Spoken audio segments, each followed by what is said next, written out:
নমস্কার সবাইকে, আবারও চলে আসলাম একটা নতুন ইন্টারেস্টিং ভিডিও নিয়ে। আজকের দিনটা হচ্ছে সোম। এখন প্রচুর পরিমাণে ঠান্ডা পড়ছে, আমার কিন্তু হচ্ছে ভীষণ সুন্দর ঘুম। তারপরের দিনটা মঙ্গল, বাড়ির পাশে আছে ফরেস্ট, সেখানে ঘোরার মতো জঙ্গল। তারপরের দিনটা ছিল বুধ, আমি কিছু টাকা নিতে চেয়েছিলাম, চাইছে প্রচুর পরিমাণে সুদ। তারপরের দিনটা ছিল বৃহস্পতি, আমি তার বিষয়ে খোঁজ নিয়ে দেখি, সে এখন প্রচুর পরিমাণে সতী। তারপরের দিনটা ছিল শুক্র, ভাবছিলাম কিছুদিন পর একটা ক্যামেরা কিনবো, সেটা হচ্ছে গোপ্রো। তারপরের দিনটা ছিল শনি, আজকে মাসের বেতন দিয়েছে, বসে বসে টাকা গুনি, তারপরে লোকের কথা শুনি। লাস্টের দিনটা হচ্ছে রবি, সবাই যে আমাকে ফেসবুকে ভালোবেসে ডাকে কবি।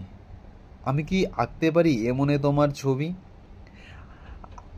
বিষয়টা এমন না, ড্রেসটা পরেছি কালো, সবাই আমাকে